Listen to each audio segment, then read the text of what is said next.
Dimanche 4 juillet 2021, mesdames et messieurs, bonjour et merci de regarder RTI 1. Il est 6h30. Pas de répit pour le médiateur de la République. Adama Toungara poursuit ses actions de renforcement de la paix et de la cohésion sociale sur toute l'étendue du territoire national. La deuxième réunion du Conseil de médiation présidée par le président de l'institution marque le début de l'installation des comités de veille et de suivi dans la localité de Mankono, et c'est une correspondance signée Kader Sogodogo. Deuxième réunion du Conseil de médiation à Yamoussoukro. L'institution, le médiateur de la République, dresse le bilan de ses activités.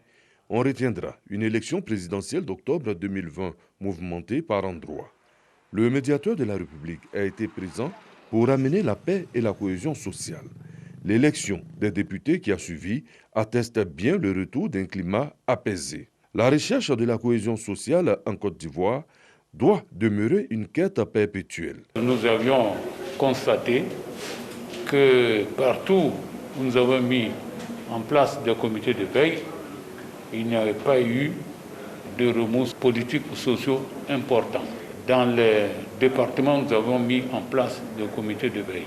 Pour réussir une cohésion sociale durable, après l'installation des médiateurs délégués, place désormais à la mise sur pied des comités de veille et de suivi de la cohésion sociale. C'est une action qui s'inscrit dans la droite ligne du médiateur de la République, M. Adama Toungara, qui, à sa prise de fonction, a privilégié le mode d'anticipation et de prévention sur les conflits.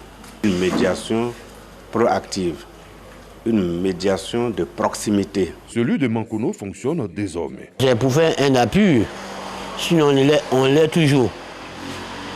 Du 1er au 31, on est toujours dedans. Alors c'est pour nous donner encore une force encore de plus.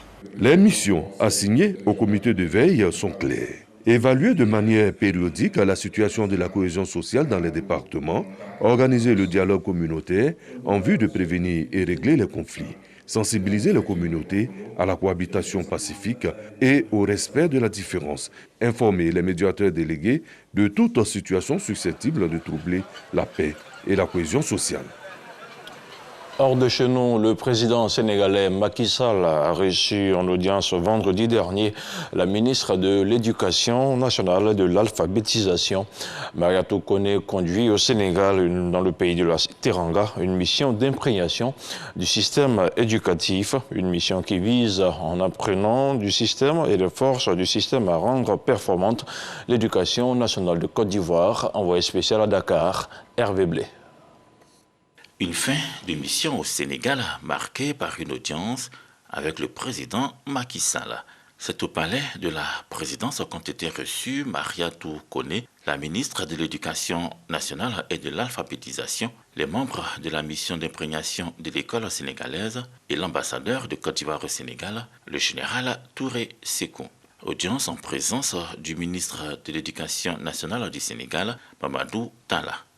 Avec son hôte, la ministre Mariatou Kone, le président de la République sénégalaise, Macky Sall, a évoqué la mission d'imprégnation du système éducatif sénégalais.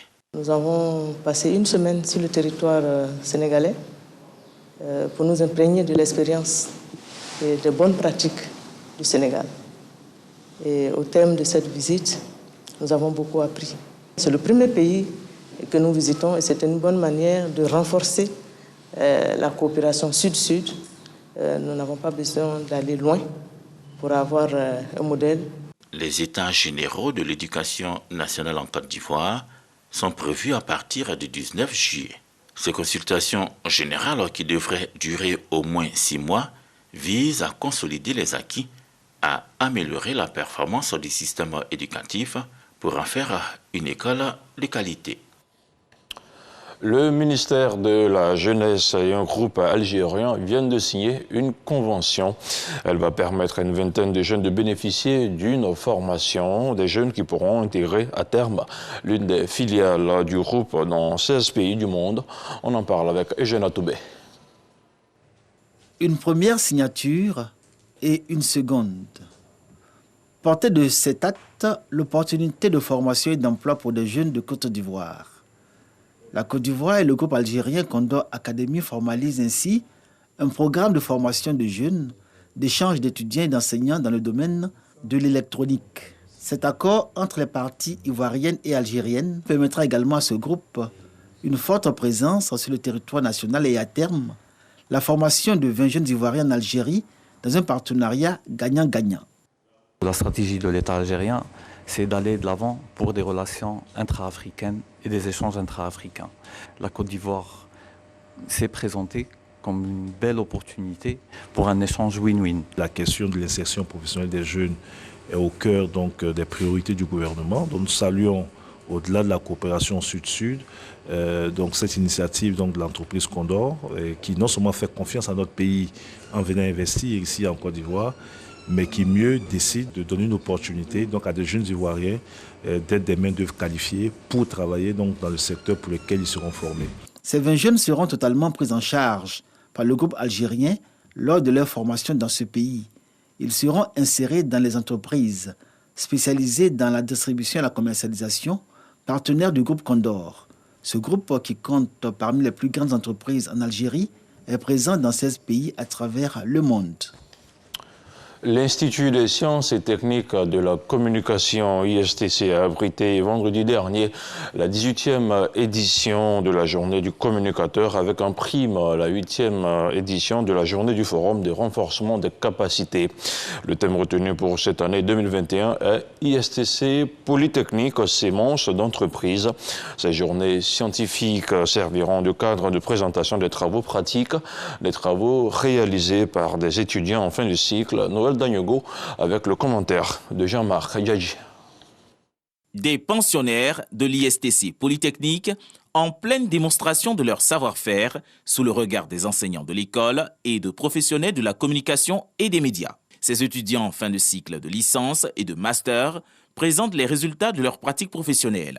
Nous sommes à la 18e édition de la journée du communicateur, couplée de la 8e édition du forum des renforcements de capacités. Avec cette simulation d'agence que nous venons de faire, je suis apte à travailler. Placées sous le thème ISTC Semences d'entreprise, ces journées visent à exposer le savoir-être et les expériences des étudiants des écoles de journalisme, de production audiovisuelle, de publicité, des télécoms et des arts numériques. Les journées scientifiques 2021 interviennent après de bonnes nouvelles pour l'Institut. L'homologation de tous les 10 diplômes délivrés par l'ISTC. Le thème de cette année, c'est une invitation à créer sa propre entreprise, à être son patron et le patron des autres. Les ministres de tutelle, Amadou Koulibaly et Adama Diawara, ont invité à l'occasion de ces journées scientifiques les étudiants à développer leur esprit d'entrepreneuriat, gage de leur insertion professionnelle. Le thème de cette année, ISTC Semences d'entreprise, et que chacun de vous puisse s'inscrire dans l'idée qu'il est un futur entrepreneur, que lui aussi, il va embaucher, il va créer sa PME, il sera un patron. Il faut penser à l'auto-emploi. Et quand on voit la thématique de l'année académique de l'ISTC, ça veut dire clairement que l'ISTC s'est inscrit dans cette voie de l'auto-emploi.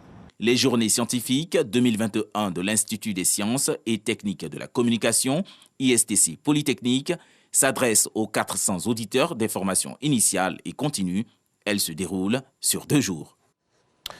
La 3e télévision du groupe RTI a célébré son premier anniversaire, un anniversaire sur lequel revient notre reporter Godefroy Okambawa. La 3 a 1 an. 1 an au service des férus du sport et de la musique. Ce que j'aime chez la 3, c'est l'émission Pipolémique, avec la venue des artistes et puis le fait que tout le monde puisse parler librement. C'est très agréable, c'est assez simple, c'est pas formel, c'est assez informel. Et ça rend la télé plus agréable. 1 an déjà que la 3 s'est engagée dans une démarche de qualité dans ses productions. Satisfait des téléspectateurs encore plus exigeants dans un espace concurrentiel. On espère que ça continue déjà et puis que le public apprécie par rapport au travail parce qu'il y a eu beaucoup de boulot qui a été fait, il y a eu beaucoup de boulot. Et j'espère surtout que les gens comprendront qu'aujourd'hui, il faut une chaîne comme la 3 pour les jeunes. Bon anniversaire la 3. 3 fois plus de sport et de musique, la 3 entre désormais dans une autre dimension. Les responsables de la chaîne entendent œuvrer dans cette dynamique afin de maintenir la place de leader du groupe RTI dans l'espace audiovisuel ivoirien. Dans notre métier, il faut continuer d'avancer. On ne va pas dormir sur nos lauriers. On est bien conscient que la 3 aujourd'hui est dans le cœur de la jeunesse ivoirienne et africaine. C'est une chaîne un peu décalée qui a décidé de casser un peu les codes de la télévision. On va rentrer dans une autre dimension. Mais tout ça, c'est pour faire plaisir aux téléspectateurs, aux internautes, à la jeunesse, parce que nous les écoutons. Nous voulons que la 3 soit le reflet de la jeunesse ivoirienne. À l'occasion de ce premier anniversaire, représentant Fousseni Dambélé, directeur général de la RTI, Denis Messan a rassuré de la volonté de la direction générale à œuvrer davantage pour l'amélioration des programmes et des conditions de travail. C'est le 15 février 2020 que feu le Premier ministre Amadou Gon Coulibaly lançait officiellement le démarrage des programmes de la 3.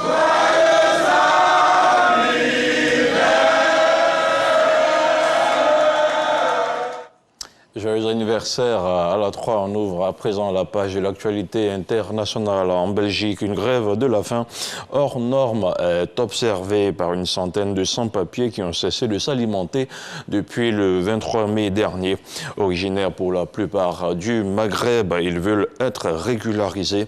Ces sans-papiers ont trouvé refuge dans une université et dans une église de Bruxelles.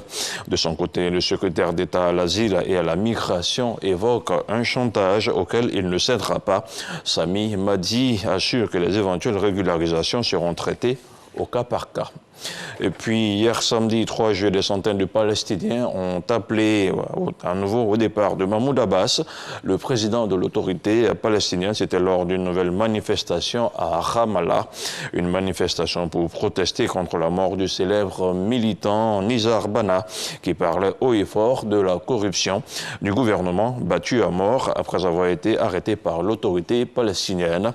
À Hébron, au contraire des manifestants pro-Fatah, le parti de Mahmoud Abbas se sont rassemblés en soutien au président, des images que le gouvernement a massivement partagées sur les réseaux sociaux. Fin de ce 6h30. Merci à vous tous de l'avoir suivi. Retrouvez à 13h Herman Guivet. Quant à moi, je serai chez vous à 23h.